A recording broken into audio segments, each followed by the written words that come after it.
Yes, yes, yes. What is up? What is up, Mixed Combat Radio family?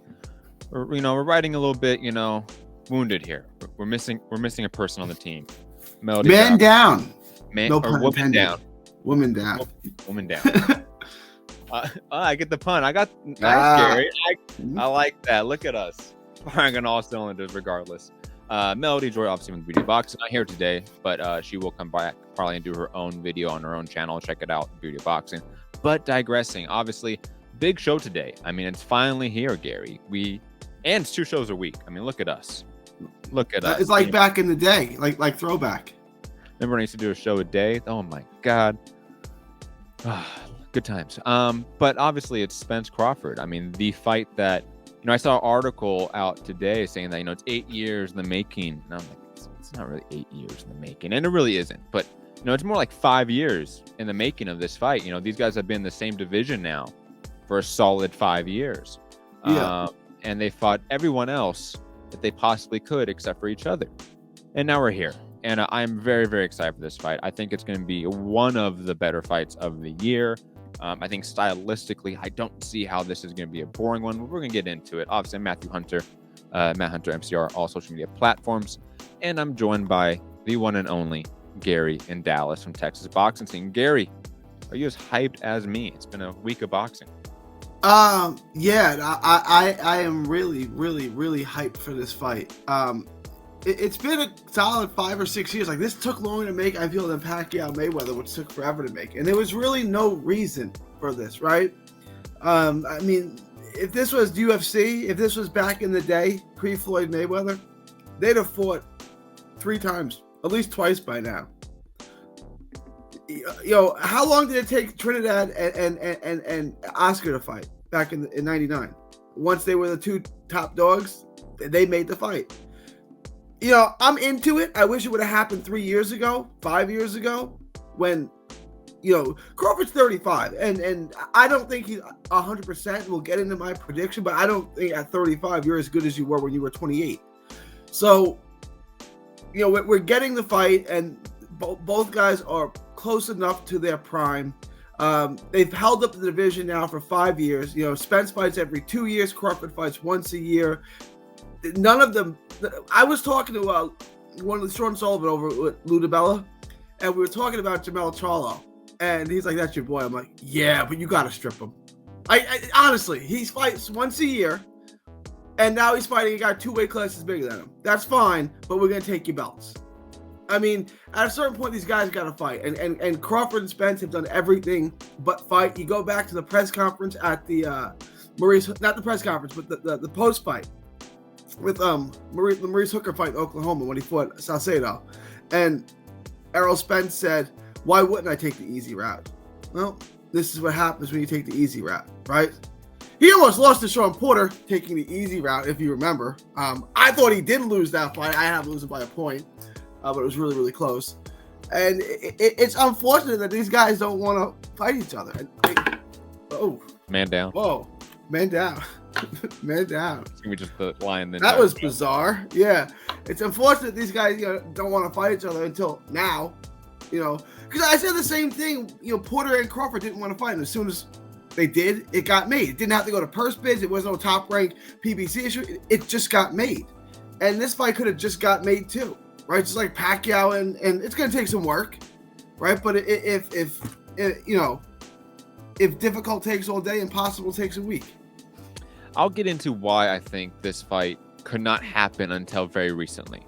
But I have my theories on it, and I'll get to it. But first, I want to get your brief thought on this being, we're going to use this term because we used it before, mega fight, super fight, Gary, right? We talked about Tank and Ryan, and your thoughts was, at the time, that's not a mega fight. Good fight, but not a mega fight, And then obviously did over 1 million pay-per-view buys.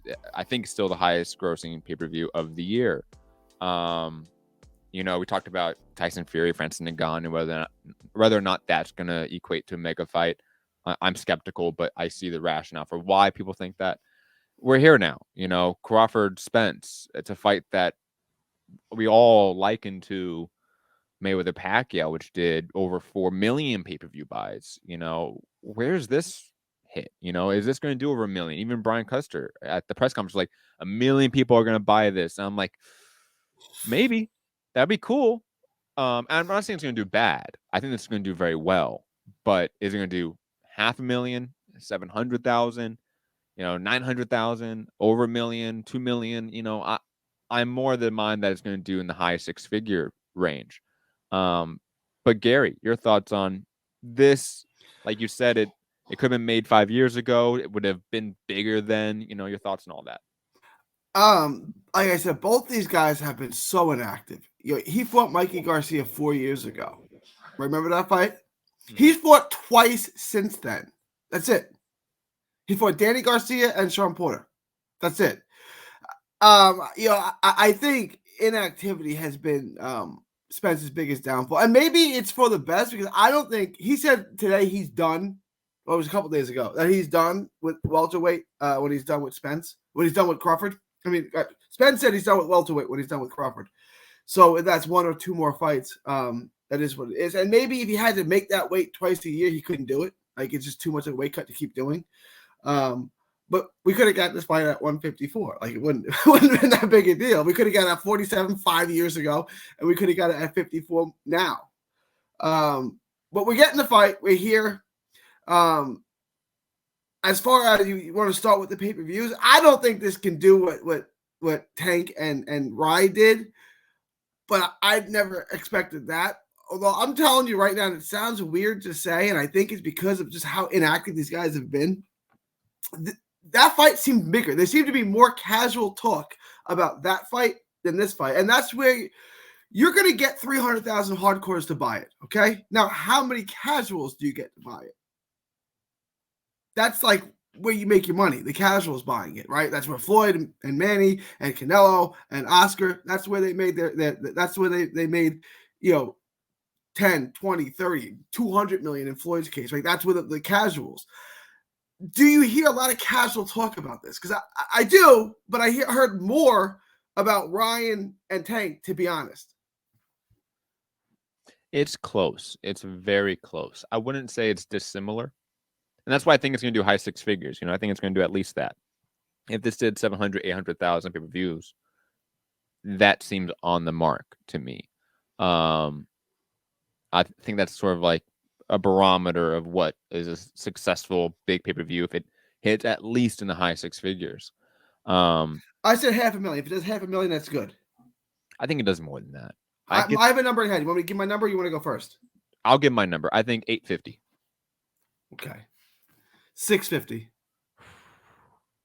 That's a lot. 650 is a good number for today's market, today's economy. What are they talking about? $100 for? Tank and Ryan, who aren't even really champions to, like, if we're being quite honest not. here. Like, no, they're not. 1.2 million pay-per-view buys in this market. I did. Like, if the fight does reach that broad audience, it will do numbers. Like, we've seen that time and time again. I think this does reach a broad audience. I don't think 1 million's out of the question. I really don't. I just think it's, like you said, there's been some level of a cool off with this fight, it feels like. When in 2018, 19, it seemed like it was the fight that everyone wanted to see. Even casuals were talking about it, like you say, Gary. It was regularly talked about on ESPN. Now, not as much, but I want to get a little bit into also my thoughts on why this fight didn't happen at that time, Gary, or did not happen at an earlier date. And also, side note, the idea that Spence fights less often than Crawford, not true, right? In terms of both guys being at 147, right, at the same time, right? So Crawford's first fight 147 was Jeff Horn. That's 2000. Let me double check. I believe that's 2018 at the beginning of the year. Since then, he's fought 7 times, including that fight. Okay, since 2018. Spence fought 6 times, so only 1 less. Okay. So you can easily talk about the COVID. Easily. How many times has Spence fought since March of 2019? That's 1 full year before COVID. So since Mikey, how many times has he fought? Well, also Crawford's only fought 3 times since then. I'm not giving Crawford a pass on this at all. And again, it's only one less. It's 2 He's fought twice in 4 years. in That's 3 once years. every 2 years. What do you mean? 2019 is 4 years ago. Okay, he fought twice in 2019, fought once in 2020, and Right. once in 2022. So That's he's not fought fighting twice in 4 years. 4 years ago is 2019. That would include the 2 right. fights in 2019. No, He's 4 fought years 1, ago. 2, 3, 4 times in the last 4 You're years. going 4 plus. 4 years ago would be July of 2019. How many times has he fought since July of 2019? What is with my microphone today? Since July, 3 Of times. Of 2019, he's fought twice. Yes. Sean Porter was in September. Oh, was it? Yes. All right, I stand corrected. So You are since corrected. 2020, okay, all right, since 2020. So we can easily chalk this up to COVID. Like the fact that they haven't fought the same amount of time is because of COVID. I'm not giving Crawford a pass. Crawford needs to fight twice. You need to fight twice a year, right? Like Gary Russell Jr. used to fight once a year, and we used to get on Gary Russell Jr. Now it's like playing 60 games in the NBA season. Oh, that's fine. Like, no, look, fighters can do what they want. They're independent contractors. I get it. But like, in order to get my respect, you got to fight twice a year. Why is that so much to ask? They used to fight 3 times a year. Now twice is too much, like NBA players. Michael Jordan played 82 games 7 times. He played at least 80, like 11 times, right? LeBron's never played 82 games. It's just, you know what I'm saying? Like, why is this so difficult? Now they play 60 games a year, and that's playing a full season. It's like you missed a quarter of. It's purely money. It has nothing to do with, I think, like injuries or anything like that. Even though some of that does obviously play a factor. But in today's age, Gary, I mean, think about it. We have multiple tentpole movies, blockbusters that are just bombing after bomb after bomb. The entire entertainment industry is still trying to recalibrate post-COVID. I think boxing is just like that. I think it's going to take us, like, we're in the eye of the storm. So, like, we won't be able to get perspective on it until we're outside that eye, so to speak. So I feel like we're getting back to normal. I feel like boxing was about to hit a bubble anyway. When COVID hit, like I feel like it was about to burst, and then we got COVID, and then ESPN pulled. Well, first the Zone pulled money out. Then Top Rank's like, we're doing that too, and then Fox is like, we're gonna do boxing, but not really. So the PBC lost that money, and it's been, it's been one after another.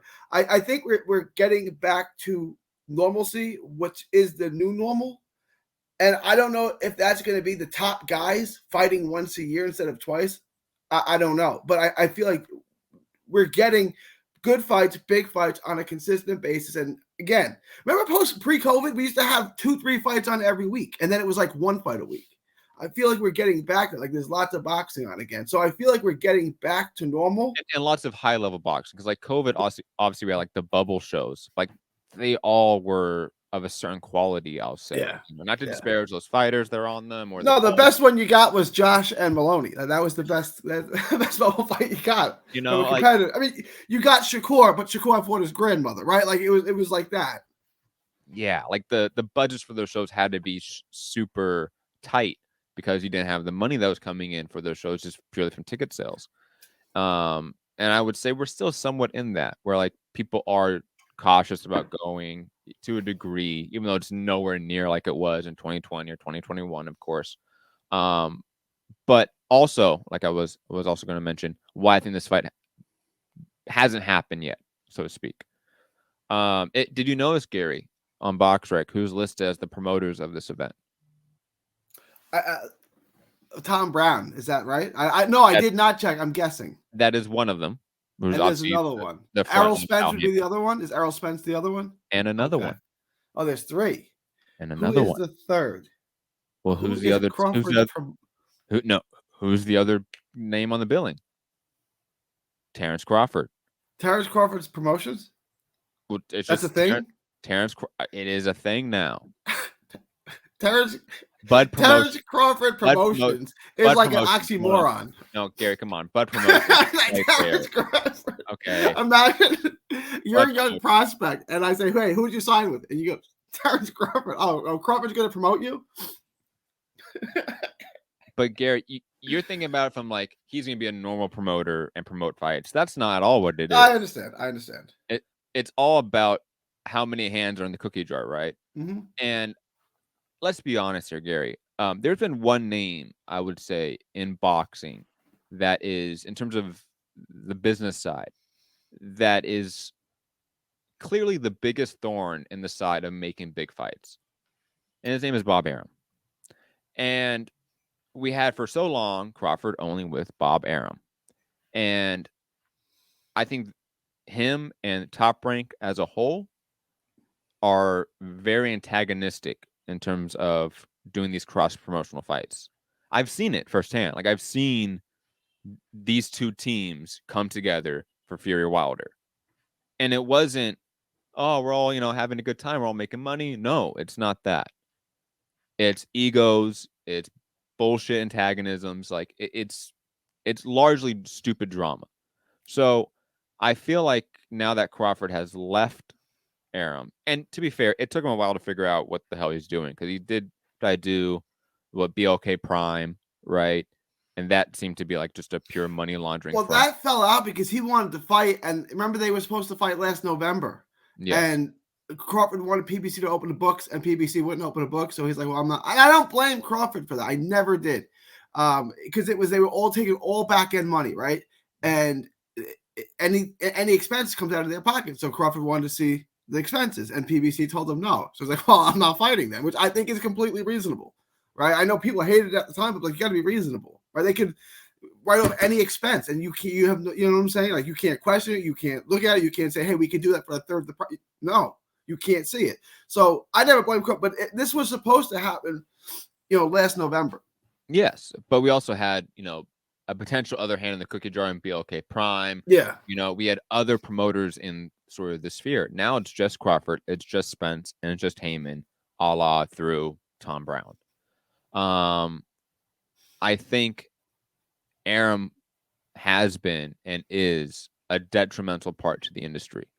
I think his style of business is You said archaic. Arum or Heyman? Who'd you say? Arum. I think Heyman is just a normal promoter, but not a promoter. You know what I mean? Like, I bet if you put him and Eddie Hearn together, it's the same. It's the same effect. You know what I mean? Like Eddie Hearn's the type of guy where he will go into a room and try to be friends with everyone and try to get the best deal. I've seen it. Mm-hmm. I've seen it with Demetrius Salita or Lou DiBella or Tom Loeffler even. Like I've seen these other promoters move a different way than Arum does, and also Oscar to a degree as well. I think that ego style of promotion is detrimental to the sport, detrimental to negotiations, and that's why this fight in a large way did not happen from 2015, 2018 to whenever we wanted this fight to happen, right? Bob Arum and Top Rank were a central part to it not happening. I think that now that they're out of the picture, Crawford's now getting that double check. He's now getting that promotion side to it as well. And I think that all spins the pot. And I bet that was something that he wanted to do under Top Rank, was to also be a co-promoter. And Top Rank wasn't having it because they historically have never allowed that to happen. What happened with Crawford and Top Rank was the nice version of what happened with Mayweather, Top Rank, Mikey Garcia and Top Rank, Oscar De La Hoya and Top Rank. Like the list kind of goes on for big names. They seem to be a very common denominator in these big names having to move away to get bigger fights. So that's my 2 cents in it, Gary. I don't know if you have any other thoughts about that. I feel like Terence Crawford is like an enigma. Like no one really knows what he wants, right? Like Barry Sanders, the running back, was like this. Barry Sanders lived in a normal middle class neighborhood in Pontiac, Michigan, normal house, but then demanded to be the highest paid running back in the NFL. Demanded it, would not play, but then he wouldn't spend any of his money, right? And then this is 1999, right? Like he got a cell phone call. Some cell phones were brand new, and he said, "I'm real tired," but it was bad signal. So he told the GM of the Lions he was real tired, and he got home, and the news reported he had retired. And he's like, "All right, I'll just retire then." Like whatever. Like I feel like there's a little bit of that to like Crawford. Like he's an enigma. Like you can't really figure out what he wants. Like It seemed like 5 years ago, after the Horn fight, it was a no-brainer for him to sign with PBC, and then he signed with Top Rank, right? And then it's like, okay, sign with PBC now, and then it's like, no, I'm going to do my own thing and fight on BLK Prime.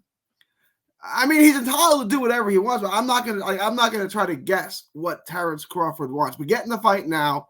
I feel this fight could have been made had both guys really wanted it, but maybe that's right. Maybe there's more back end legal political side to it. Maybe Crawford wanted a hand in the promotion. Maybe Crawford thought he could get a hand in it, be a promotion at Top Rank, like the way Triple G is with Matchroom. I don't know, right? Like that's all possible. I don't know. I mean. Crawford just seems like a guy that's obsessed with boxing. So, but maybe, I mean, Crawford is a different dude. He is like you said, an enigma. I've compared him at times like Ricky Williams as well. Like sort of just in his own vibe, his own level, I think it's unfortunate though, because like you said at the top, like he's 35 now. Like that's sad. Like in real retrospect, if this fight happened 5 years ago when he's 30, it's a very different fight. Because I mean, I'm gonna get my thoughts about it now, the X's and O's, but I unfortunately I can't pick Crawford in this. Talking about, the last 5 years or so of them in the same division at the same time, who Crawford has fought versus who Spence fought, and then also the way they've looked at the same time. Not saying that Crawford has looked bad, but there's been times Crawford had to struggle and kind of rebound with guys like Jose Benavidez, who Mean Machine. Mean Machine, Mean Machine dropped him. Can we be clear about that? Guys that are respectable, but they're not Errol Spence. And I feel like we're gonna get, unfortunately, it's very possible we could see like another Inoue Fulton fight where like Crawford, very talented boxer. He's blown away some really solid competition, even common competition with Errol Spence, right? Guys like Sean Porter, for example. But I think Spence is just going to be a little bit too much for him. I think the power is going to be a little bit too much. I think the style of Spence, I think, is really going to negate the unorthodox or the stylistic approach that Crawford has. When I envision like who's going to win the battle of the jabs, right? Which I think is going to be a very key battle, especially depending on what stance Crawford picks. But I know Crawford likes the southpaw stance, so the battle of the jabs is going to be really relevant here. I think that Spence is going to win that battle. In terms of defense, Crawford's probably going to edge him on defense, but Spence isn't a guy that's really hittable in that way. Like you said, like if he had fought Mean Machine or Jose Benavidez, I don't think we see a Spence that gets dropped or hurt. I don't envision that. It doesn't seem realistic to me. And I think as a guy that is getting bigger for the division, Spence is going to look really massive in the ring compared to Crawford. And that age, like Gary mentioned, I think is going to show a little bit. And we might see a stoppage here. I'm going to hedge it, though, on the decision for Spence. But a late fight stoppage for Spence, I don't see as out of the realm of possibilities here. It's unfortunate because, like, if Crawford loses, he's 35 years old. Like, where does he go next? He goes to 154, try to make one more run at a vacant belt, because all those belts I would imagine would be vacant, because I don't think Charlo's fighting at 54 again after this. So he'll get a chance to make a run at a vacant belt. The bad news is Spence is also going to go to 54. So, even if Charlo stays there, like I don't think Crawford beats Tramil Charlo. Like I don't think he beats a 154-pound Spence, especially if Spence beats him in this fight, right? No, this is his best chance. I would agree. The more weight you give Spence, the less disadvantage you put him at. So the more likely I'm going to pick Spence. Yeah, I like Crawford. I've always loved his career in a sense. I always liked watching him. Like I remember vividly, before I ever got into media in college, watching, Terence Crawford fights, with my college roommates and stuff. Like Crawford's always been a part of my boxing journey in a way. But unfortunately, he has stagnated his career in more ways than one. Maybe it wasn't him, but his career stagnated in more ways than one. And I think Spence, even though it hasn't in the same way that Crawford has. And I think Spence is just ready to really take the throne as like the heir to Floyd Mayweather and that generational handover, so to speak. Even though we never really had it happen in the ring. Gary, your thoughts on who's going to win? I've been back and forth on this. I was originally Crawford. I thought Crawford's a more skillful guy. Then I was where Matt was. What Matt said right now is what I said 2 weeks ago and before that. Now I'm back on Team Crawford. I've been watching a lot of Spence. Spence is extremely susceptible to getting hit with a right hand. So if I'm Crawford, I stay in the conventional stance and just hit him with right hands. I just hit him with right hands until something pops, right? I think he's the faster guy. I think he's got to catch Spence coming in. If Spence can get it, I'd like to see Spence try to get to his body. If Spence can get, because Crawford is thin, right? Like he's wiry. I'd like to see someone, because you got to be a master technician to get on the inside. You probably got to be left-handed, and because you got to try to take away his jab to some degree. And Spence is those things. And Spence has been proven to get to anybody's body. So I'd like to see Spence really break down his body. But I think he's going to get hit on the inside. And, traditional logic would tell you, okay, if anyone gets a stoppage, it's probably the bigger man. Except Crawford stopped everyone he's fought at 47. And, the only knockout in recent memory that I can think of that Spence got was Ugas, which was a beatdown stoppage, right? It was an accumulation stoppage. So I would say if it ends in a knockout, I take Crawford. If it goes to the points, I take Crawford. I think it's close, right? I think, like I said, Spence's best chance is to try to slow him down and get him out late. I just don't know if he can win enough rounds. I don't know. Like, Crawford's a difficult guy to win rounds against unless you can hurt him.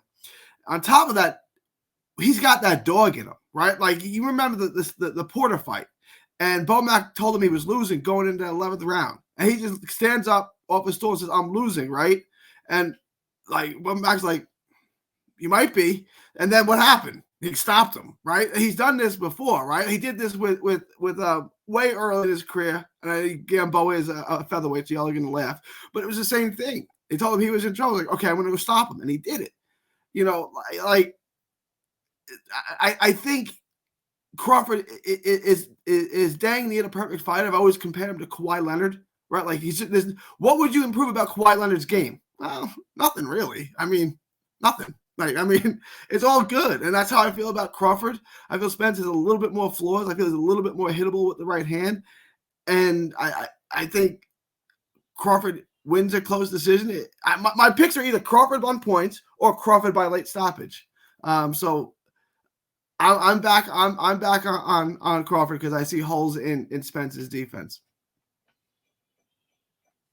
I see holes in Crawford's resume. You talk His about resume is trash. I did this with Team Batman. I'm not defending his resume. It's trash. Let me jump in here to poke holes in your argument here, Gary. A little back and forth here. You say he stopped everyone at 147, which is true. But let me just read off those names, right? And just add some context if it's needed. Jeff Horn, at the time, actually a really good stoppage because Jeff Horn was coming off the Manny Pacquiao fight. We thought he was the next great thing out of Australia. He wasn't, though, as time He's went better on. than Kambosos. Dude, yeah, rough there. Jose Benavidez, he stopped in the very last round, right? Also, want to point out how late some of these stoppages are. Jeff Horn, 9th round, right? Jose Benavidez, the 12th round, after also being hurt in the fight and losing some of the rounds. Amir Khan, who was also stopped in round 6. So it took him a full 6 rounds to actually knock out. And Khan quit. Remember, he pretended like he got hit in the nuts and then told he couldn't fight anymore. And Virgil Hunter was like, he was hitting the testicles. Mean Machine. What round did you get that stop? It's a middle round stoppage, or 7 or 8, something like that. 9th. 9th, okay. Also had, like as Gary said, dropped He Terence lost the Crawford. first 3 rounds. Like through 3 rounds, he might have been down 4 points if it was ruled a knockdown.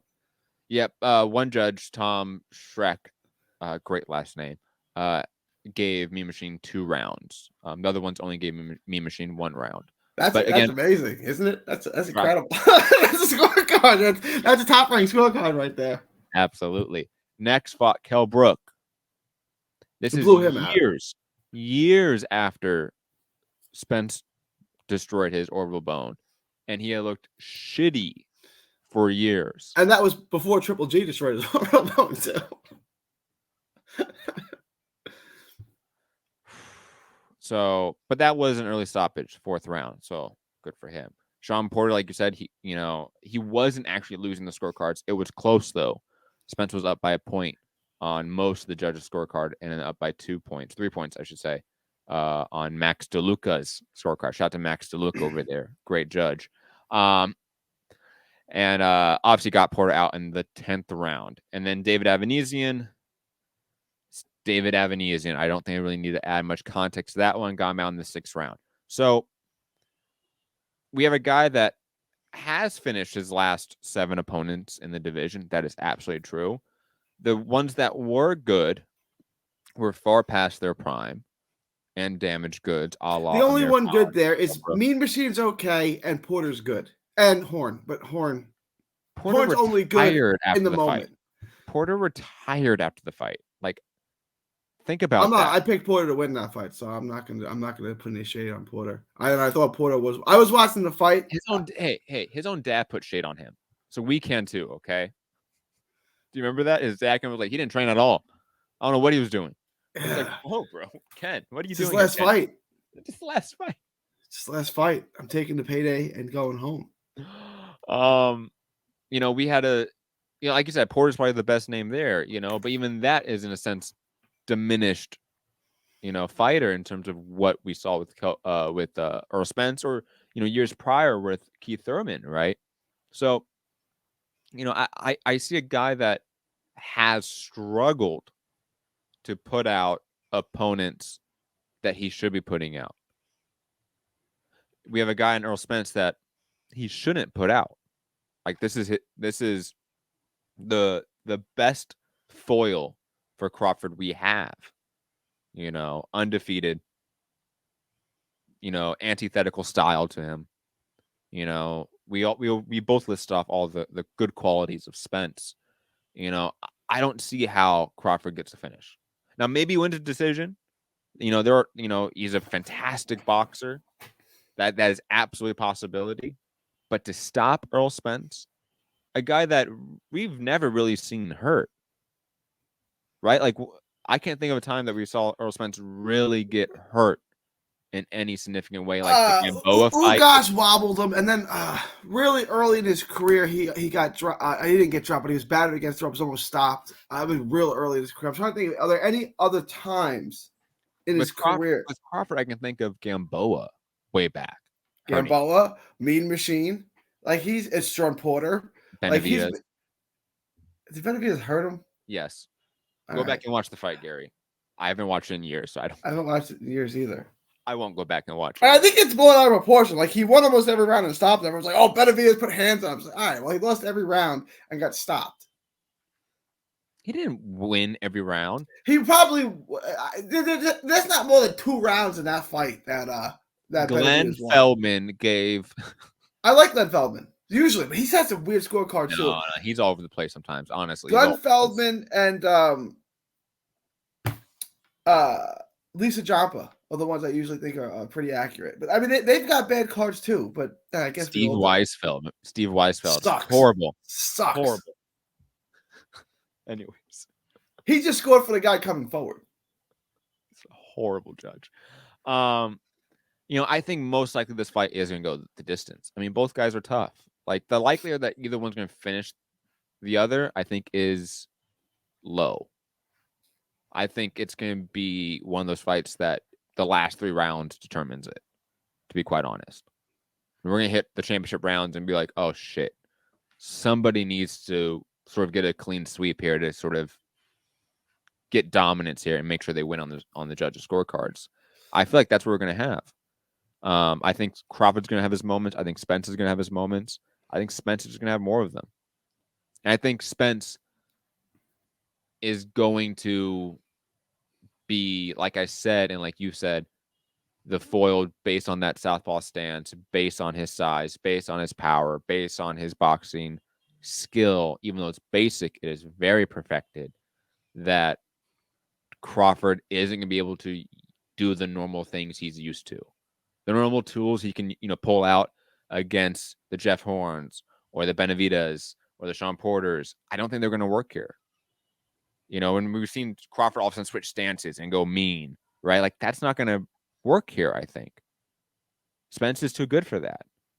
But anyways, I think I've said a lot about this fight. Gary, any other thoughts about Spence Crawford? I mean, it's here.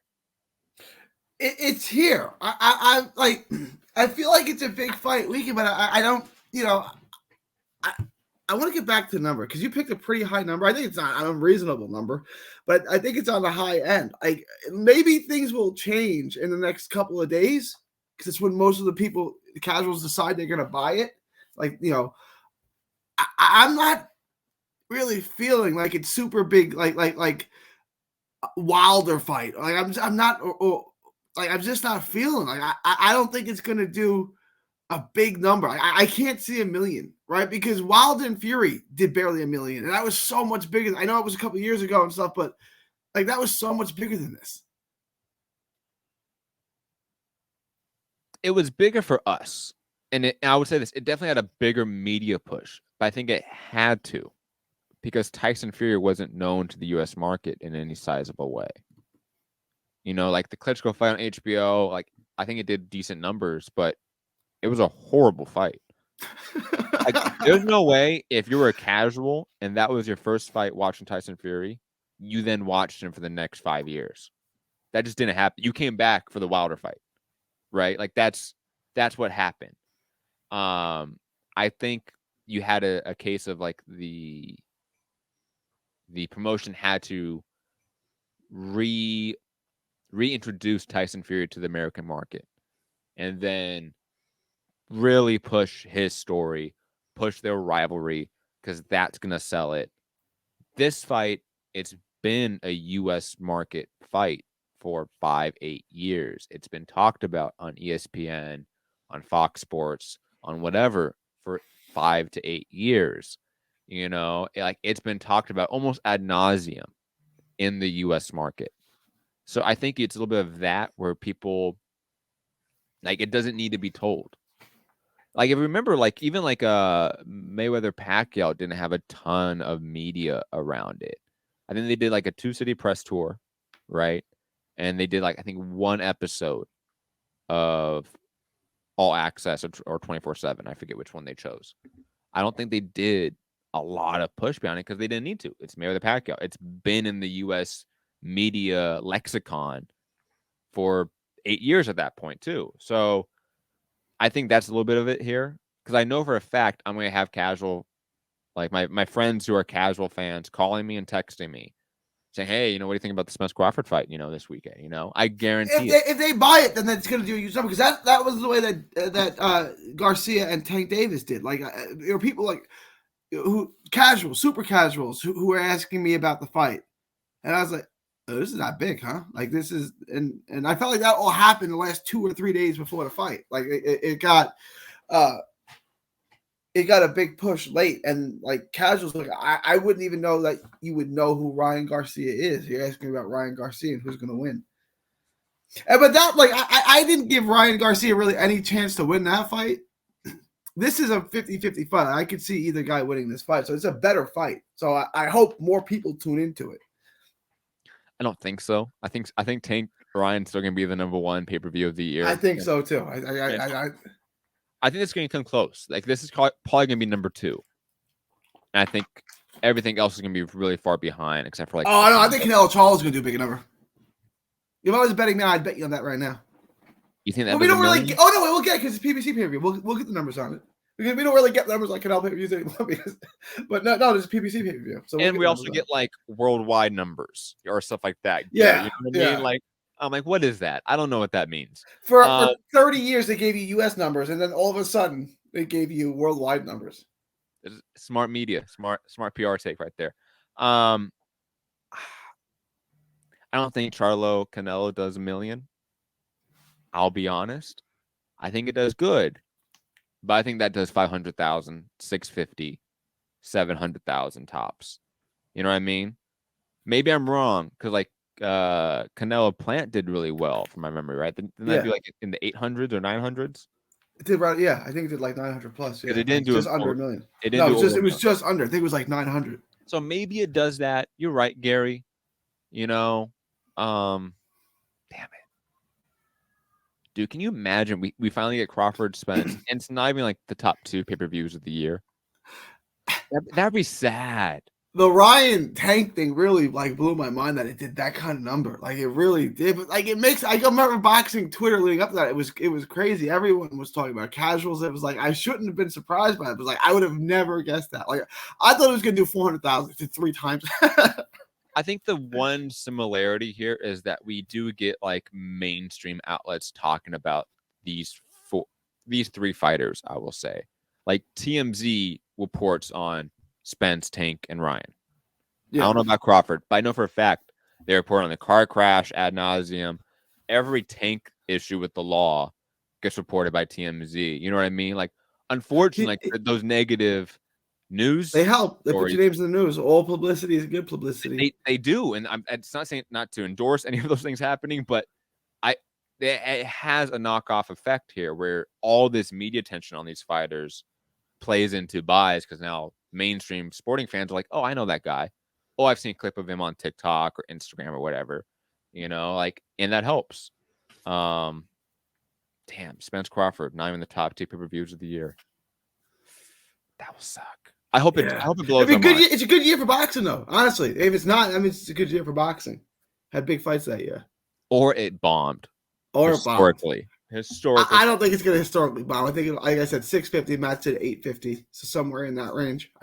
That's a good number. Gary, hold on. Let me get to the rest of the card. I guess we can slightly break down. The rest of the card is pretty good. I mean, it's not big names, but it's a pretty good card. Yeah, I mean, Isaac Cruz, Giovanni Cabrera. Giovanni Cabrera's kind of been in a sense, a local guy. He's fought in the Southwest a lot. I remember fighting, I think, on Iron Boy in Arizona. He's fought on he fought on a top ranked card.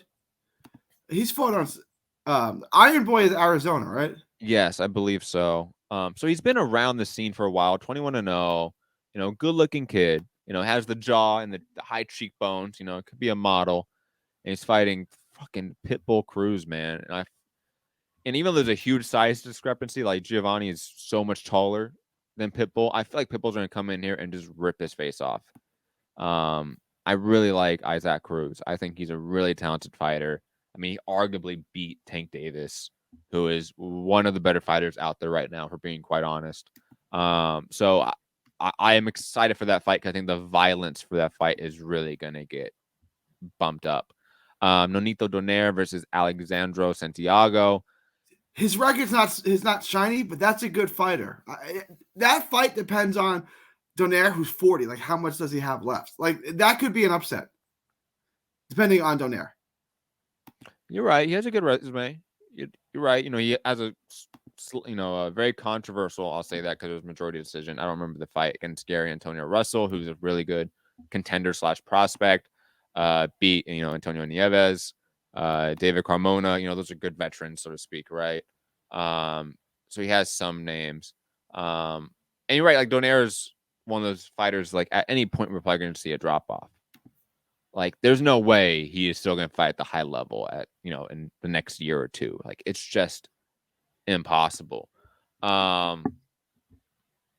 really don't have a thought about who wins that one because, I mean, Donaire should win it, but it depends on Donaire. It's Father Time he's fighting more than anything. So he was on with Lefty, not Donaire, his wife was on, who trains him too. And he was on with Lefty and Jake Donovan on their Twitter space. and someone asked Rachel if Leonardo Donaire abstains from sex during training camp. It's like, what kind of question is that to ask a man's wife? Serious? Why, of all the questions you could have asked her, that's your question? Like, Shout out to boxing media. I mean, this is why I don't interview fighters, people, and like their man, like, no, it's just not gonna work. I like Gary. Gary does a great job. Go to Texas boxing scene. Gary does a fantastic job. He does like what like normal media people should do. If you see like other beat reporters in like basketball and stuff, they ask like normal questions. So they don't ask if your fighter, who's also your husband, is abstaining from sex during training camp. Like the whole camp, like 8 weeks or 10 weeks or whatever, that would be rough. That would, when Spence does that though, right? That's what Spence said, right? That's where that started. I don't believe fighters are honest when they say that. I think that's just like a thing they say to get headlines. I'll tell you why I might believe it. It's an old maybe school, like the week of or the day of, right? Yeah, which is kind of like Crawford said, right? Derek James is really, really old school, really old school. Like he could be a trainer for like the 1920s, and like abstaining from women weaken knees, rock, right? Like it's a really old school thing. I doubt there's any science behind it. Like you can't have sex 8 weeks before a fight. Like why not? It's just about testosterone. So like the idea of like if you're having sex a lot, especially like day of or fight week, you're using up your testosterone, and you need that for the fight. Like I understand like that basic science, and look, I'm an idiot when it comes to science, so maybe I'm wrong there. But I think you're right about that. Yeah. That's the thought, and if any of you out there have, have a little marathon session, so to speak, you get tired afterwards. You need some you do, right? And you don't feel like getting out of bed, and right, and I get it. And then imagine you have to get up and go fight 12 rounds against Terence Crawford. Bad idea, guys. Bad idea. Just don't do it. Don't do it. But doesn't it help you sleep though? Like the night before, like I mean, doesn't it help you fall asleep? Gary. No. Take an Ambien, fighters. Come on. That can't be better for you. I mean, take a Xanax. You take an Ambien, you wake up, you feel like you haven't slept. Like you will go to sleep, but you wake up and you feel like you have. I don't ever like Ambiens. Like Gary, you hear about those fighters though that like will drink like a tall can like the night of, like that shit's crazy. Like they get drunk before the fight. Yeah. Like those, like usually they're heavyweights. I feel like that's a common denominator with them because they're always out of shape, and they always come from like just bar brawl mentality. So they're like, I just drink fucking 2 tall cans the night of, and that's how I get to sleep. It's like, I don't think that's good for your liver. That's also not a good sleep. Like you don't hit the deep REM sleep when you've been drinking. Like you might feel good, but you're not. As you can tell, ladies and gentlemen, this is the medical hour of Mixed Combat Radio. Don't have sex before the fight. Don't drink beer.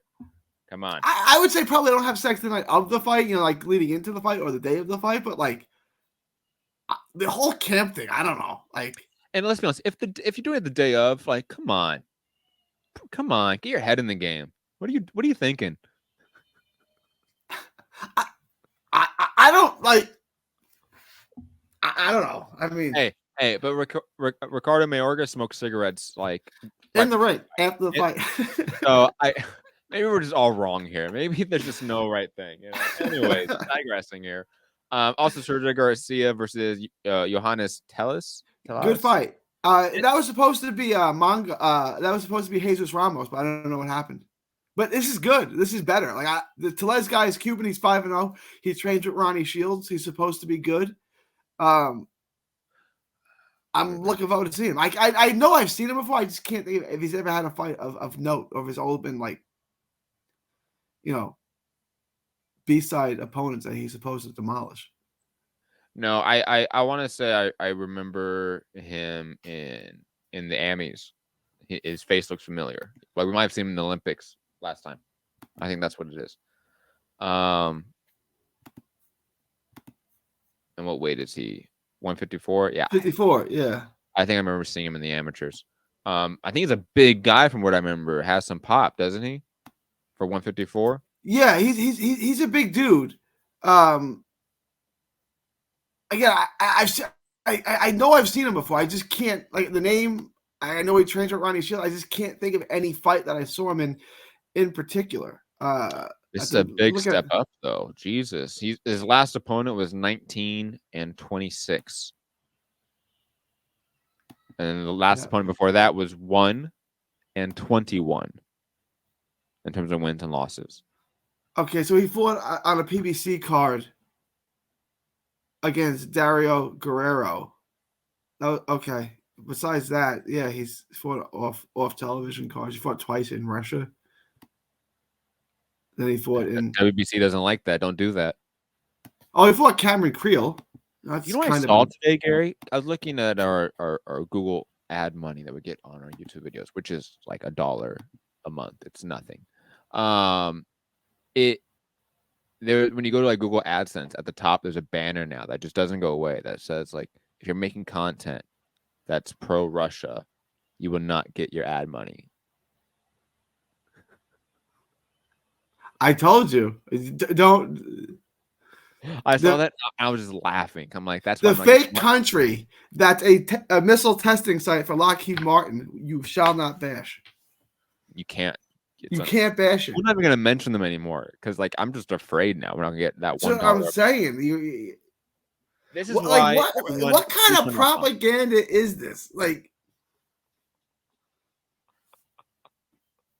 oh, I got Gary a little heated there. I'm sorry. Moving on, we're gonna mention, briefly in a sense because I don't think there's a lot we need. but like, did you hear like the Tucker Carlson thing when Tucker asked Mike Pence about the city's decaying and he goes like, "That's not my concern. Ukraine is." It's like, when did Ukraine become like the 51st state? Oh, the country that's a missile testing site, the fake country that's a missile testing site for Lockheed Martin. When did that become like the 51st state? Like when did that happen? Have you seen the map of like worldwide UFO sightings through the decades? Have you seen that? I did. Like, where this is such like it's look, just the US. It's just the US and like the UK. Like really. And there's a few other spots, but like it's just that, really, right? maybe there are aliens. I don't know. Right, but this is all like the China spy blimp. This is ridiculous. This is not to look at what's going on. This is a shiny object. Look over there. But Gary, we have to give this the new branch of the military, the Space Force, $30 billion a year because they need that to fight UFOs that only we are seeing. Right, only us. Oh, and crazy people around the world. The one out of a million. Anyways, digressing. It's so like no, I'm not gonna. I'm not gonna say that. I'm not gonna. I was gonna say something about a country in the Middle East that you're not allowed to say bad things about. So I'm just not gonna say it. Does it start with an S? I'm not gonna tell. No, it does not. It's our bestest friend in the whole world. I'm not gonna say any bad words about it. I'm not gonna say any. I'm not gonna do it. I'm not gonna do it. I'm not going to say it. I'm not going to say it. Never mind. Free Palestine. Digressing. Also on the card, not on the card, another card tomorrow, which you're probably going to watch day of. Like if you're watching this probably on YouTube for free, you're watching on Friday. So tonight, Sinessa Estrada versus, you want to help me with that pronunciation, Gary? Leonel Udica? Uduka. I hear it should be a good fight. I don't know much about our opponent, but that's just because of my lack of awareness on women's boxing. But Estrada is a pound for pound great right now. I cannot wait to watch your fight. Always. Also on the card, Xavier Martinez versus Andreas Cortez, Abraham Nova versus Jonathan Romero, Rohan Polenko versus Cesar Francis, Carlos Balderas, obviously the Balderas brothers versus Nair Albright, Dante Benjamin versus William Langston, Charlie Sheehy versus Kalen Alfred, Sabru Murata versus Juan Centeno, and Jalen Phillips versus Ernaud Driver. There's about 3 or 4 fights there that I'm curious about. Abraham Nova is usually in fun fights. I like watching the Carlos Balderas brothers, or the Balderas brothers, I should say. And Xavier Martinez, he's been a guy that's been around for a while. It's a good opponent. It's a good fighter. Yeah, and I don't know much about Andreas Cortez, but he's undefeated, so I'm curious about that fight. The main event is good. You remember Leonela Uduka, she was being set up. She was fighting way out of her weight class because she was supposed to fight Marlene Esparza. And then on a Golden Boy card that she was supposed to win and then fight Esparza, she got picked off by a Mexican fighter. Yeah. Yeah, and it's like I still thought she won, but you can see she's a Strata size. She's little. Like she really didn't probably belong in that weight class, but she's good. Like I think Estrada and Matt's could disagree. I do think Estrada might be the best women's fighter in the world. I know there's the GOAT, and I'm never going to take it away from the GOAT, but I really think Estrada might be the best women's fighter in the world. So I'm picking her to win, but this is a real fight. This is a good challenge. You're right. I do vaguely remember that fight now. So it should be a good one. I think Estrada is, top 2 or 3 pound for pound in women's boxing. I think, if you're trying to make, cross-gender pound for pound list, she's in the top 10 somewhere. But Claressa Shields is clearly round number 1. Come on, stop it. She's the GOAT. But I'm always excited for Estrada fights because she at least, has a little bit more exciting fights than Shields usually. Shields is much more the technician.